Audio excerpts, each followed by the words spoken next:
Yo, Toe, what's up? How you doing? Hope you having a wonderful day, being safe and all the good stuff. Back again with another video. Hit the like button if you enjoyed. Video will be linked in the description down below. And let's lock in.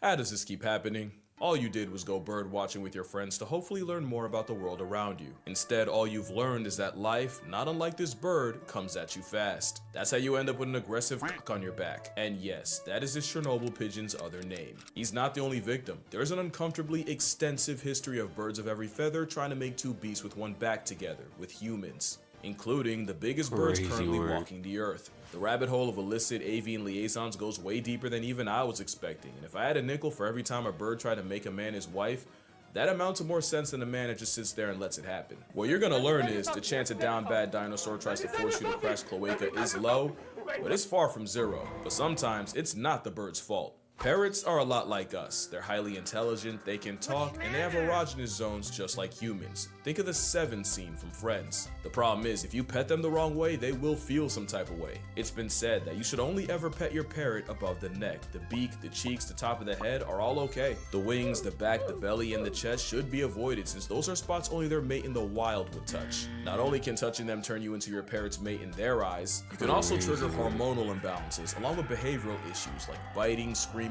feather plucking, excessive self-service, and even self-mutilation. In fact, in some cockatoos, it can even cause cloaca prolapse. Don't Google that. It goes beyond just leading a bird on. Starting its engine with no destination can be a blight on their health. In the words of Deadpool, they're about 80% G-spot, and they will let you know about it, and if it's not by hip thrusting your head, it's in the form of regurgitating in your ear to show their affection. In this case, it's not the bird's fault. In fact, there was one creator who went out of her way to repeatedly touch up her parrot because she thought it was funny. The whole time she was getting molested with an overachieving reptile. But there is one parrot that needs absolutely no help getting excited by humans. And you'd think this struggle parrot would pass after already getting railed by evolution. The kakapo is an indictment against all birds. It's a kiwi muppet with wings too short to soar and body too fat for flight, and they're a keel and the breastbone shy being able to fly. The kakapo also regularly forgets that they forgot how to fly, with researchers witnessing startled kakapos run up a tree and jump, only to remember gravity and faceplant on the ground. They also only breed once every 2 to 3 summers, and mothers have been known to accidentally crush eggs in the process. Safe to say the underachieving avocado chicken has nothing positive going for it. Or at least they did, until humans introduced unnatural predators to their homeland. The result is that today, there's currently 240 green dodos alive and living in a few tightly controlled islands of New Zealand. But the big issue with being on nature's no-flight list is how kakapos even find a mate. The answer is the male will dig a bowl-shaped depression in the ground and make deep booming amorous advertisements. The good news is these calls can travel up to 3 miles away. Bad news is they gotta make these booming booty calls 8 hours a day, every day, for up to 4 months straight. And worse, like all dating apps, sometimes all they attract is a predator. So as you can guess, a lot of kakapos end up mateless and dateless, and with a Kermit-colored bowling ball living for up to nearly a century, that is a lot of romantic buildup. So much that scientists have witnessed them try to make interspecies spanky to a seabird, a fallen tree branch, and even an extra curvy piece of driftwood. And there's another problem. In 1997, one kakapo was born in the bird sanctuary on Codfish Island, but was hand-raised by humans after nearly dying to a sickness at 3 weeks old. The parrot would survive, but would imprint on humans and show zero interest in his own kind. In fact, he would only direct his booming invitations to humans. This made him a poor breeding parrot, but an excellent ambassador for his endangered peers, and in 2009, zoologist Mark Carradine would visit Codfish Island to help shed some light on the species. In response, Sirocco the kakapo would proceed to violently mate with the back of Mark's head, a moment that immortalized both of them. Yes, that's where the shagged by a rare parrot clip came from, and Mark wasn't the only one. You see, Sirocco was a certified goon. He would even set up shop by an outhouse, so any human looking to relieve themselves would be chased by the feather felon looking to do the same, to the point where they had to put a fence around the loo. If Sirocco was anything, it was persistent, and scientists tried to take advantage of his preference with that. That is a bucket hat, lose the B and add an F, and it's designed to capture Sirocco's liquid daycare to use to help further the kakapo population. The problem is, where most birds only need a few seconds to get their rocks off, kakapo coitus can infamously last an hour. So, It What the didn't work. fuck? Sirocco barely cooperated, and the helmet now resides in a New Zealand museum. But That Kakabo is numbers are on the insane. rise, Sirocco's What still the alive and fuck? well, and Mark will surely No never wear way. green around Pepe Le Parrot again. But that wasn't the first time a sensually explicit hat was used to save a species. Which is ironic, because parrots are also the closest relative of the falcon. And in the 70s, the peregrine falcon nearly got wiped out in America thanks to the widespread use of the infamous pesticide DDT.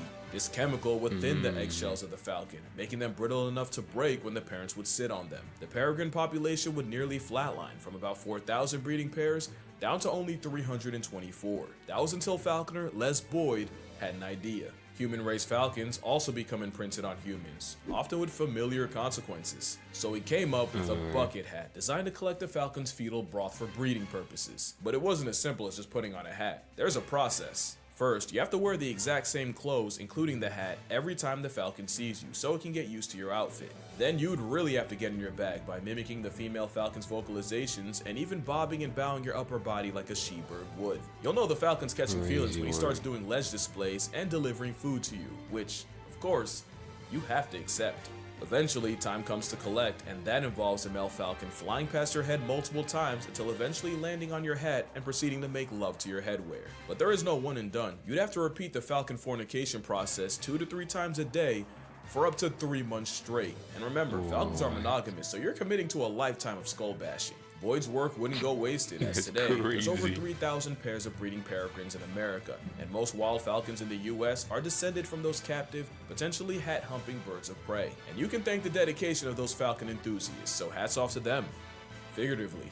But it wouldn't have been possible without the bird's proclivity for getting the hots for humans. In fact, science might actually prove it. In 2002, a study found that chickens might have the same preference for human faces as we do. What had happened was, scientists trained 4 hens to respond to the average human male face, and did the same for 2 roosters, except with the average female face. They did it by taking 35 male faces and merging them to create the average male face, and again, but for females, and then they would show these chickens these faces on a screen, and the hens would be rewarded with food only for pecking on the male face, and the same with roosters, but for female faces. They did this until the chickens could get it right 3 out of 4 times. Then the test actually started. This time they used 7 faces, the average male face here, and the average female face here, and they combined those 2 faces to create the average human, along with 2 faces with exaggerated female traits here, and 2 exaggerated male faces here, meaning the faces would get more feminine as you move to the right. Then they would show one of the 7 faces to the chickens at random, but this time they recorded how many pecks each face got. Think of it as like a poultry approval rating.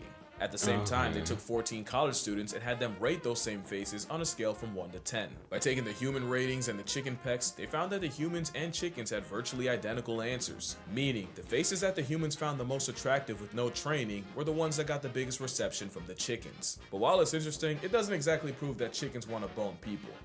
But one study proved exactly that for the biggest birds on Earth. In the early 90s, a study was done to explain why ostrich farms in the UK were producing less eggs, even though farmers swore the dino birds displayed courtship behavior every time they checked. Well, it turned out, the ostriches were more attracted to people, and in the study published by British Poultry Science, 70% of the birds in one farm had displayed to humans. That display resembles an aroused Looney Tune, and it means the Jurassic drumstick wants to deliver 10 honest inches of ostrich sausage. In fact, it was believed the male spent so much time trying to solicit another species that it led to them being rejected by their own. And even if they did it, it was proven that the ostriches got more frisky when there was a human around to watch. Some even had preferences. Some preferred men, some women, and for some, just being a person with a pulse makes you their type. I'd like to add that male ostriches can be up to 9 feet tall and weigh 300 pounds with life-canceling claws, so that's more than workplace harassment. That is a death threat. It's even a threat to the ostriches, because according to Dr. Charles Paxton, the more they yearned for humans, the less they knew what to do with their own kind, and one male nearly broke his leg trying to top a female the wrong way. And that's not the only rat tat on record trying to ravish a human. With emus, you get the same problem, with human hand-raising believed to leave emus liable to assault a person. One man, Des Fallon, even learned how to attract emus by laying on his back, pedaling an invisible bicycle, and sounding like a half-expired cat. Somehow that brings all the birds to the yard, and yes, it's proven to work. Some say it mimics an injured animal and piques their curiosity, but some men have nearly been emusculated in that same position. Either way, this method seems to work on 8 out of 9 emus. Buddy in the back wasn't having it. But there might be another explanation, one that could be a personal problem for me. There's another theory that says emus are attracted to blacks and blues, and it's because when emus are romantically open for business, the skin below their eyes and on their necks turn a bright blue.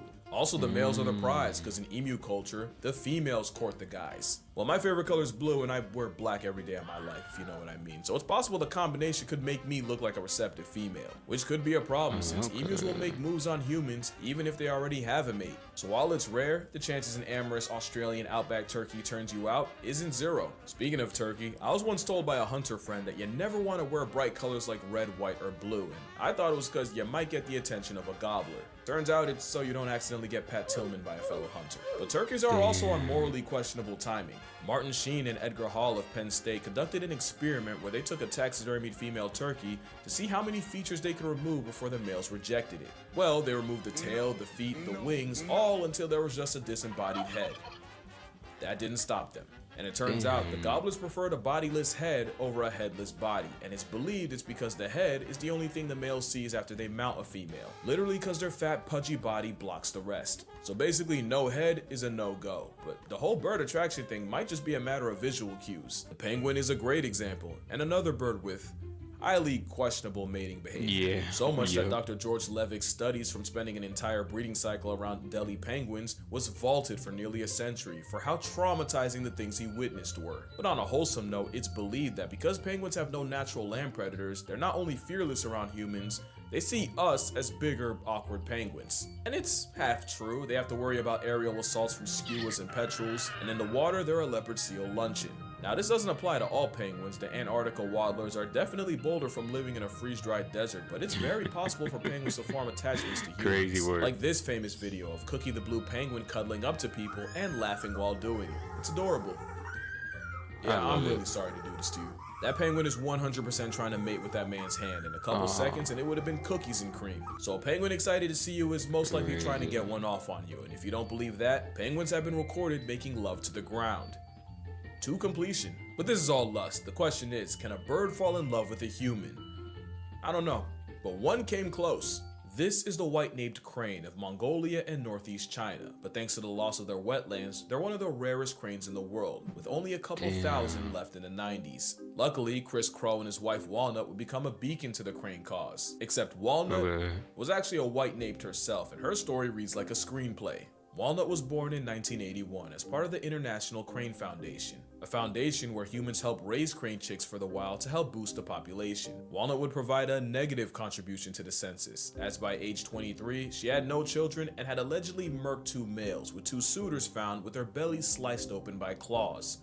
Allegedly. The theory is, some crane chicks wake up choosing siblicide and try to kill each other and have to be removed and separated, and it's believed that this was the case with Walnut, and all that isolation around just humans meant she imprinted on humans. But this also meant that Walnut would be condemned to live a life alone, with no chance at ever having children. Well, that was until the crane met a crow. Chris Crow had worked with California Condor and wolf reintroduction programs, but in 2003, he landed in Patuxent, where his job was to raise the world's rarest crane, the whooping crane. But the whooping crane work was only seasonal, so when he was eventually offered a full-time crane keeping position at the Smithsonian Conservation Biology Institute, he took it. And his first avian assignment was a genetically valuable crane that was born in Wisconsin, transferred to Denver, then Cincinnati, and finally in 2004, the Smithsonian. That's when Chris Crow met a crane named Walnut. Like a true tsundere, Walnut gave Crow zero love, growling at him and flashing territorial displays at him like a full-body middle finger. But Crow also noticed that Walnut would go out of her way to ignore attention from other males, so Crow had an idea. That summer, he would perform a crane courtship dance around Walnut, and not only did she eventually fold and give in, she would initiate a classic crane love duet, which Chris would add to when no one was around. Crow would take it further by hand-delivering nest material to Walnut the way her mate in the wild would, and eventually, Walnut got comfortable enough with Chris to allow him to touch her. At one point, Walnut appeared to invite Crow to mate with her. With Walnut fully seeing Crow as her mans, Chris would go through all the motions of crane mating, except he'd artificially inseminate her with the seed of another crane. Normally, the process would involve multiple people holding the bird down, just a stressful time for everyone. But with Walnut fully committed to Chris, it couldn't be easier, and a commitment it was. Crow would go on to work with other cranes who would eventually get paired up with cranes of their own. But not Walnut. She was his. And cranes can live for 60 plus years, and losing a mate can be physically and mentally damaging, so Chris knew he was in it for the long haul. Even when Walnut was no longer part of the breeding program, Chris would still dance with her and would even help her incubate her unfertilized eggs. Walnut would pass away January 2nd, 2024 at the age of 42, leaving behind 8 children, and of course Chris. She didn't just contribute children, her story brought eyes to the plight of the white named Crane, who today number in the mid 6,000s, but none will ever be as special to Chris than the one named Walnut. And on that note, that's gonna do it for this video. Drink water, hug your mother, don't get inappropriate with your parrot, and I'ma see y'all in the next one. That's